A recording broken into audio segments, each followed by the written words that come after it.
हिंद साथियों, आंवला classes YouTube channel पर आप सभी का स्वागत है। आशा करते हैं आप सभी स्वस्थ होंगे और अपनी पढ़ाई को अच्छे से कर रहे होंगे। जैसा कि आज हम आपको उत्तर प्रदेश पॉलीटेक्निक के जो केमिकल इंजीनियरिंग ब्रांच है उसका एक सब्जेक्ट है 5th सेमेस्टर का, जिसका नाम है मटेरियल साइंस। उसकी हम आपको 2 वीडियो दे चुके हैं। आज हम तीसरी वीडियो आपको उपलब्ध करा रहे हैं। तो आप इस वीडियो को ज़्यादा शेयर करें, जिससे कि हम और भी इसी प्रकार के महत्वपूर्ण प्रश्नों से संबंधित आपको कंटेंट उपलब्ध कराते रहें, जिससे कि किसी भी स्टूडेंट को पढ़ाई करने में कोई समस्या ना हो और किसी की भी बैक ना लगे। तो आप वीडियो अच्छी लगे तो इसे लाइक करें, अपने दोस्तों के पास ज़्यादा ज़्यादा शेयर करें और चैनल को भी सब्सक्राइब कर लें। तो आइए स्टार्ट करते हैं आज के प्रश्नों को, जिसमें पहला टॉपिक रहने वाला तनाव विकृति रेखा चित्र। तनाव विकृति रेखा चित्र एक ग्राफ है जो किसी पदार्थ के तनाव और विकृति के बीच संबंध को दर्शाता है। यह रेखा चित्र पदार्थ के यांत्रिक गुणों को समझने में मदद करता है। तनाव विकृति रेखा चित्र के भाग कौन कौन से हैं उसको हम जानेंगे। तो तनाव विकृति रेखा चित्र में निम्नलिखित भाग होते हैं। नंबर 1 पे होता है प्रोपोर्शनल लिमिट। यह वह बिंदु है जहां तनाव और विकृति के बीच संबंध रेखीय होता है। नंबर 2 पे है इलास्टिक लिमिट। यह वह बिंदु है जहां पदार्थ अपनी मूल स्थिति में वापस आ जाता है जब तनाव हटा दिया जाता है उसके ऊपर से। यील्ड पॉइंट नंबर 3 पे, यह वह बिंदु है जहां पदार्थ प्लास्टिक रूप से विकृत होना शुरू कर देता है।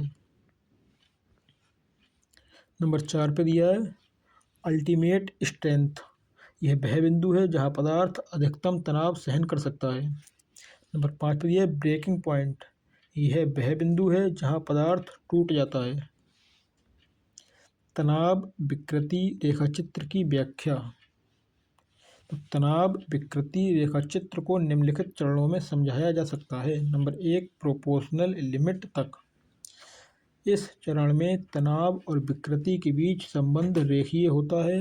पदार्थ अपनी मूल स्थिति में वापस आ जाता है जब तनाव हटा दिया जाता है। नंबर 2 पे इलास्टिक लिमिट तक।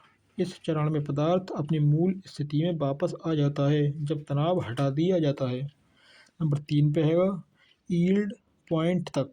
इस चरण में पदार्थ प्लास्टिक के रूप में विकृत होना शुरू होता है या कर देता है।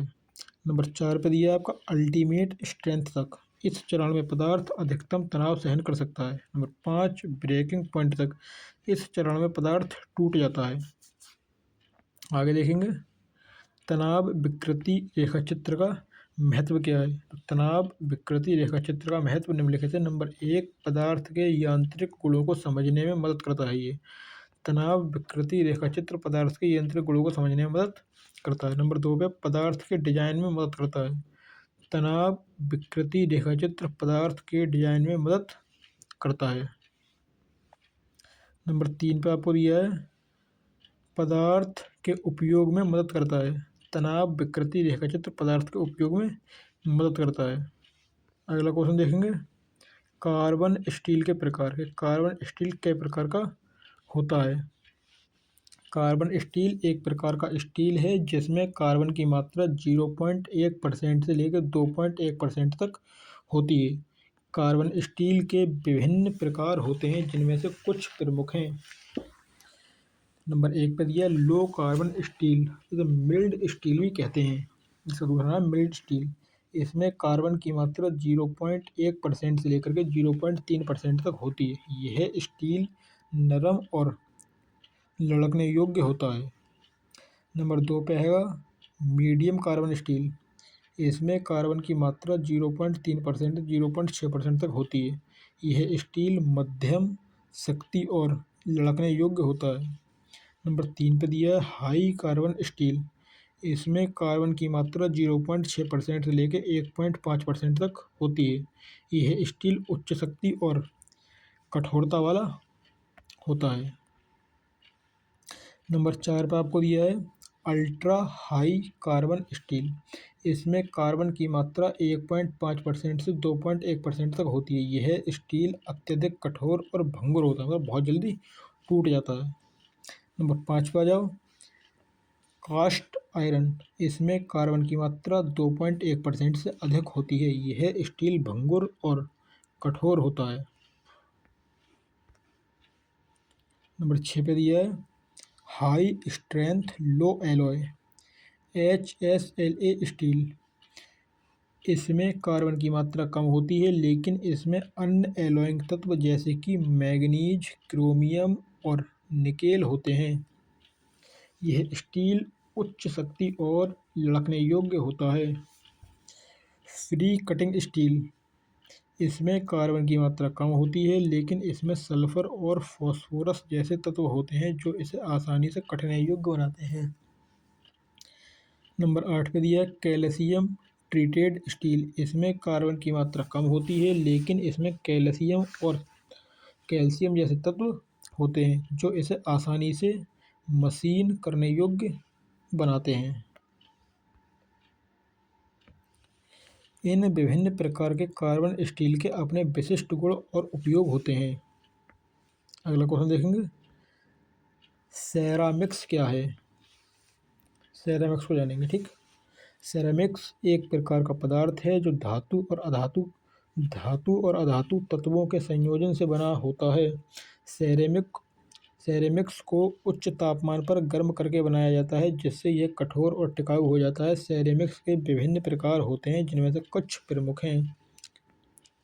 सेरेमिक्स के प्रकार जानेंगे, तो सेरेमिक्स के प्रकारों में नंबर 1 पर हमें दिया है ऑक्साइड सेरेमिक्स। ऑक्साइड सेरेमिक्स में ऑक्सीजन और एक धातु तत्व होता है। उदाहरण के लिए एल्यूमिना Al2, मतलब इसके सब स्क्रिप्ट में लगेगा 2, और ओ के सब स्क्रिप्ट में लगेगा 3। Zirconia ZrO2।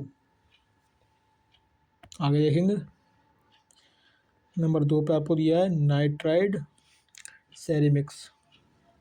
नाइट्राइड सेरेमिक्स में नाइट्रोजन और एक धातु तत्व होता है। उदाहरण के लिए silicon nitride Si3N4। Carbide ceramics. Carbide ceramics में कार्बन और एक धातु तत्व होता है। उदाहरण के लिए सिलिकॉन कार्बाइड SiC। नंबर 4 पर जाओ, बोराइड सेरेमिक्स। बोराइड सेरेमिक्स में बोरॉन और धातु तत्व होता है। उदाहरण के लिए टाइटेनियम डाइबोराइड TiB2। गिलास सेरेमिक्स। गिलास सेरेमिक्स एक प्रकार का सेरेमिक्स है जो ग्लास और क्रिस्टलीय पदार्थों के संयोजन से बनता है। फिर दिया आपको सेरेमिक्स के अनुप्रयोग। इनका प्रयोग कहाँ किया है। सेरेमिक्स के विभिन्न अनुप्रयोग होते हैं, जिनमें से कुछ प्रमुख। नंबर 1, इलेक्ट्रॉनिक्स में। सेरामिक्स का उपयोग इलेक्ट्रॉनिक्स में किया जाता है, जैसे कि सेरामिक्स कैपेसिटर, सेरामिक्स रेसिस्टर आदि बना के। एरोस्पेस में इसका उपयोग किया जाता है। सेरामिक्स का उपयोग एरोस्पेस में किया जाता है, जैसे कि रॉकेट इंजन के हिस्से से, स्पेशल शटल के हिस्से से आदि। नंबर 3 पे है बायोमेडिकल में भी इसका उपयोग किया जाता है। सेरामिक्स का उपयोग बायोमेडिकल में किया जाता है, जैसे कि आर्टिफिशियल जॉइंट, डेंटल इम्प्लांट आदि। नंबर 4 पर कटिंग टूल्स। सेरामिक्स का उपयोग कटिंग टूल्स में किया जाता है, जैसे कि ड्रिल बिट, कटर आदि। 5 पर रिफ्रैक्ट्री।